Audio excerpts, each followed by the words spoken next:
Hello everyone. I've been asked by Miss Atkinson to read you the last few chapters of The Boy at the Back of the Class. We've loved hearing about all of their adventures. So we are on chapter 24 called The Interview. Although Brendan the bully wasn't bullying Amit anymore and Mr. Irons was gone, I was still feeling worried. 8 whole days had passed since our emergency adventure and Amit's parents still hadn't been found. And even though Mrs. Sanders said the Queen couldn't really help us, I knew that deep down we were all still hoping that she would do something. The hardest thing was trying to make Amit understand that the Queen hadn't been able to help. Every morning, as soon as he would see us on the playground, he would ask, "The Queen will find us today, yes?" And after a few days of trying to tell him no and seeing him look sad, we began to shrug and say, "Maybe," as hopefully as we could. "The gates will have been shut last Friday," said Josie quietly, as she gave her ponytail an angry pull. Even though we didn't usually have PE on Thursdays, Mrs. Khan had decided to treat us, so we were all sitting on a bench, waiting for the climbing frame and feeling sad. "Amit, your turn," said Tom, pointing to the free space on the climbing frame. Amit ran over to the bars and leapt up to the highest rung he could reach. He was good at climbing, as he was good at football. When I asked him how he could jump so high and climb so fast, he shrugged and said, "Fences." "If the gates are shut already and no one's helping us to find Amit's family, why do you think the reporters are still here?" asked Michael, carefully patting the sides of his afro so that it would stay in place when it was his turn at the climbing frame. It was a question all of us had been asking ourselves, because even though there were fewer reporters than last week, they were all still asking us questions about Amit whenever they saw us. "Maybe they think we'll try to do something else to help Amit find his family, and they're just waiting to see what it is," suggested Josie. For the rest of the day, we tried our best not to think about the reporters and the newspaper appeal and the Queen. But on the way back home, a reporter suddenly shouted out, "Kids, what do you think of Mr. Fry's views about the refugee children like Amit?" And another one shouted, "Do you have a response? Do you want to say something back to him?" We all said no comment, just like we always did, but gave each other a puzzled look.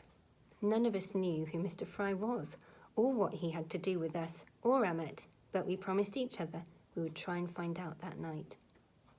When I got home that afternoon, I found lots more reporters in front of my flat.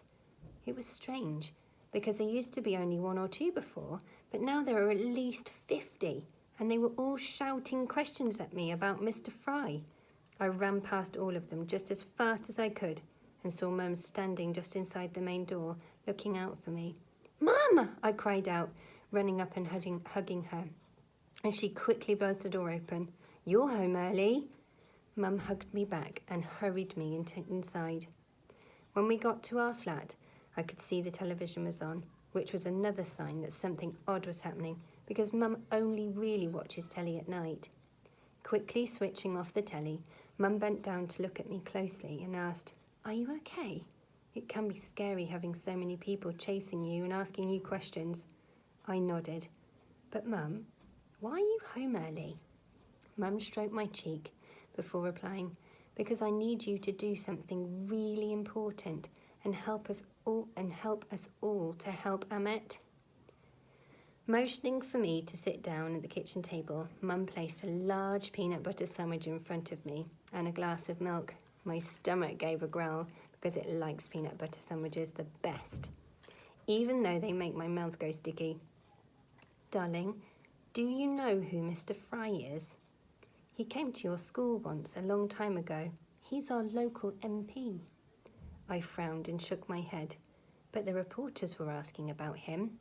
Mum nodded. "I bet they were," she said, shaking her head as she sat down opposite me, grabbing some newspapers from the kitchen counter. She spread them out in front of me. "This is why," she said. Her voice was calm, but her cheeks were pink, so I could tell she was cross about something. I looked down at the newspapers. They were all different, but all of them had the same picture on the front page. It was of a man with grey hair, wearing a dark suit and a blue tie, and above him, in big letters, were headlines like "No More, Refugee Influx Flooding Britain" and "Britain's Needs Must Come First" and "MP Fry labels Buckingham Palace kids radical refugee terrorists." My heart beat fast at the last headline, but before I could read anything else, Mum gathered up the papers back again. "Let's put these aside for now. Darling, I don't want you to read the articles because most of it's just silly nonsense." I watched as Mum turned to put the newspapers back onto the counter and then faced me again. "The reason I showed them to you is because I wanted you to see the kinds of headlines Mr. Fry has helped to create today, and for you to understand there are some people like him who think refugee children like Ahmet shouldn't be allowed into the country." "But why not, Mum?" I asked, feeling angry. "They haven't done anything wrong." "I know that, and I'm sure deep down they know that too. But remember what we said about some people being afraid of anyone different to them." "So you mean Mr. Fry and all the people like him are just like Mr. Greggs?" I asked, scrunching up my nose as if the name smelled. "Yes, exactly," grinned Mum. After a few seconds, the grin disappeared. "And there's also something else you need to know. Mr. Fry, you see, has said it was Ahmet who made you and Tom go to Buckingham Palace that day. And—" "But that's a lie!" I cried out, feeling my cheeks beginning to burn. "I know it is, darling, and so do lots of other people, but that's why I've had a long talk on the phone with Mrs. Sanders and, well, we've come up with a plan." I sat up and, pushing my sandwich away, I told my ears to listen extra carefully because any plan of my mum's would be the best plan ever. "Now, we think that people like Mr. Fry shouldn't be on the front pages of any newspaper. It's your story and Ahmet's story that people need to hear. So how would you feel about talking to a real reporter today and telling them about all your letters to the Queen and Ahmet trying to find his family and all the things that you've done for each other?" "But you told me to say no comment." "I know I did," said Mum. "I wanted to protect you and Ahmet too. But when people like Mr. Fry start telling lies, it's time to speak out." "So you mean I should tell them about the greatest idea in the world and the emergency plan and the Queen and everything?" I asked, feeling both scared and excited. "Yes," said Mum, "but it won't be just you on your own. Tom and Josie and Michael and Emma will be with you too, and you can all share your story together." I clapped my hands. "Mum, that's the best plan in the whole world." Mum laughed, and getting up, I said, "I'm glad you think so. Now finish that sandwich and let's get back to school. Mrs. Sanders has suggested we hold the interview in your classroom, so we need to be there in—" Mum looked at her watch. "Half an hour. Plenty of time for you to wash your face and look your best too. Chop, chop." I gobbled down my peanut butter sandwich, gulped down my glass of milk, scrubbed my face, brushed my hair, polished my school shoes, and, checking I had the greatest idea in the world with me in my rucksack, got Mum to tie my school tie extra neatly. I thought I'd done everything in 3 minutes, but then Mum said, "That was a good for 10 minutes, which made me look up at the clock and shake my head at it. As we headed downstairs to the main door, Mum grabbed my hand and said, "We're going to have to run very fast to the bus stop, okay? Let's pretend all the journalists are zombies out to get us."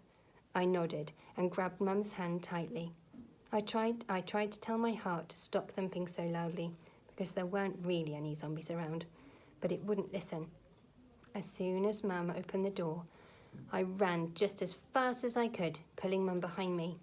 I heard her say, "In a rush, no comment," until we reached the bus stop. When we got to school and walked into our classroom, Tom and Michael and Josie were already there with their parents, and Ahmet with his foster mum and Mrs. Hemsey too. Mrs. Khan was talking to 2 people I had never seen before, but Michael told us that one was a lawyer and the other was a caseworker. "What do you think they're all talking about?" asked Josie, looking at the grown-ups standing in the corner and whispering. "Probably about that horrible MP who's saying Emmet made us go to Buckingham Palace, I said. Really? Asked Josie. Mum and Dad didn't tell me anything about that. They just said that if I helped tell the story, we'd get some money for a proper holiday. Just then, Mrs. Sanders walked in, followed by a woman in a suit and a man with a camera. It's them, whispered Josie loudly. The reporters. Everyone, said Mr. Sanders, waving them forward. This is Miss Hall and Mr. Myers. We all looked up at Miss Hall and Mr. Myers, who smiled and waved at us. And this is Emmet's caseworker, Mrs. Khalid. And Mrs. Khan, said Mrs. Khan, pointing at the woman in the glasses standing next to Michael's mum. We all smiled. Let's begin, shall we? Clapped Mrs. Sanders. First, Miss Hall is going to speak to the four of you about the greatest idea in the world, and then she's going to speak to Emmet, with Miss Hemsley's help, of course, and Mr. Myers will be filming you all. Then we'll take some nice pictures of the plans. Have you got them? Right here, said Mum, holding up my rucksack. After Mr. Sanders and everyone had finished fussing our hair and collars and jumpers and ties, we all sat in a row and the interview began. It only lasted 10 minutes, but it felt much, much longer. Mrs. Hall asked us what made Emmet so special and why we wanted him to help. It was hard answering more than one question at the same time, especially with so many grown-ups and a large camera staring at us. But Tom said it was because Emmet was the only boy he had ever met who had seen real bombs and guns and had been fast enough to run away from them. And Michael said anyone who had walked millions of miles to come to school deserved to be helped. And Josie said that Emmet was the best footballer she had ever seen, even better than her, and that wasn't fair, that he didn't know where his parents was. And that it wasn't fair that he didn't know where his parents were.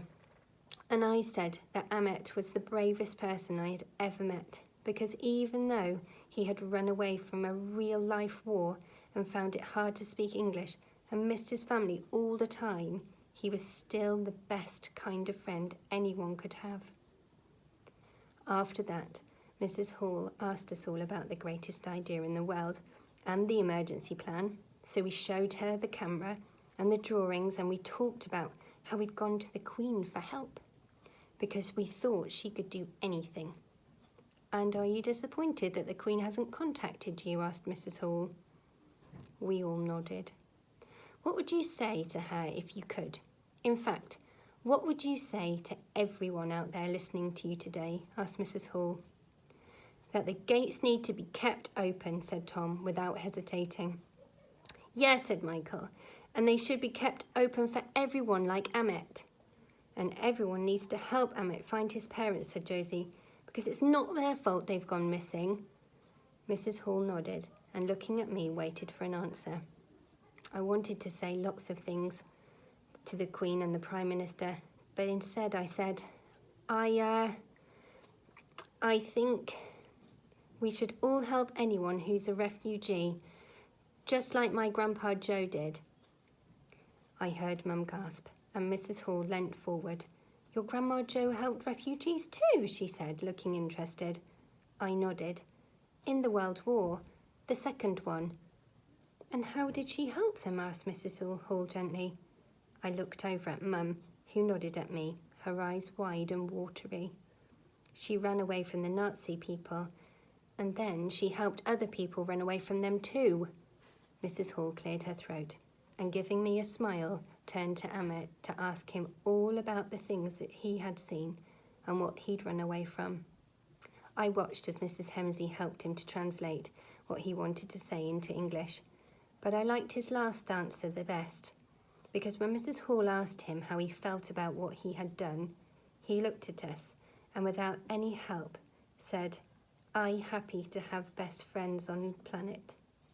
And just like that, I knew the answer to my very last question. When we got home that night, Mum took me into bed and said she was proud of me. And wherever Dad and Grandma Joe were, they were very proud of me too. In fact, I think if Grandma Joe were alive today, she'd give you a big fat kiss and tell you exactly what she told your dad when he was your age, said Mum, stroking my hair. What was that, Mum? that the entire world is full of hearts searching for a place to call home. But refugees are different because they don't just look for a home, they look for peace too. And because of that, they possess the most special hearts anyone could ever have. Hearing about what my Grandma Jo said to my dad made me so happy that I couldn't sleep for a really long time. Not until I heard an owl hooting from somewhere very far away. The next morning, I woke up extra early and jumped out of bed. I thought Mum might still be asleep, but she was sitting in the kitchen at the kitchen table drinking tea. And in front of her was a newspaper. "Morning," she said, smiling as her mug of tea steamed up her glasses. "Thought I'd run out and get the paper." "Look," she said, and held it out to me. Staring back at me from the front page was a picture of me and Tom and Josie and Michael all sitting in a row. Tom and me were holding up the greatest idea in the world, and Josie and Michael were holding up the emergency plan. Next to it was an even bigger picture of Ahmet, smiling, and above all our heads, in big bold letters, were the words, "Ahmet, the most famous refugee boy in the world. Exclusive, the children behind the Buckingham Palace protest."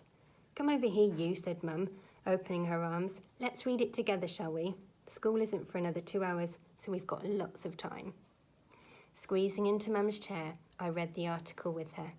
It ran into 2 whole pages, but I liked the bits where Ahmet was speaking best. He spoke about his family and where they might be and how he dreamed of being a footballer one day. But he also spoke about his sister being in the sea and how hard it was being bullied and having horrible songs being sung about him. "I hope that shuts up all the other bullies too," muttered Mum angrily when she read that bit.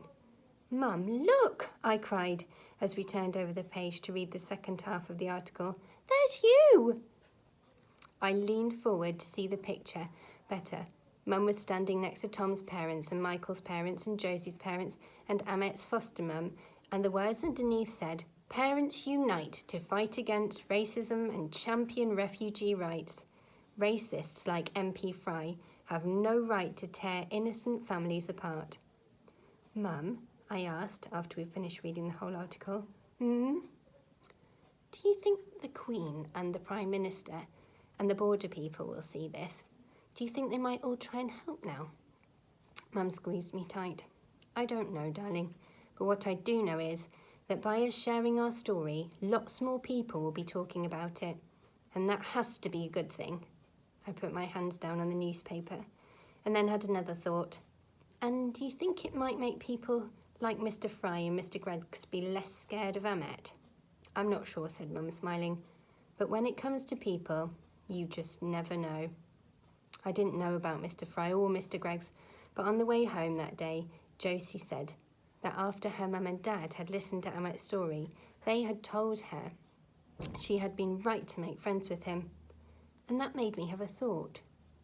Maybe it didn't matter if really horrible people like Mr. Fry or Mr. Greggs didn't like Ahmet. Maybe they didn't even deserve to know him. But people like Josie's mum and dad did, because they weren't horrible at all. They'd just been nervous about making a new friend. So that's the end of chapter 24. Come back tomorrow and we'll read chapter 25 and find out what happens next.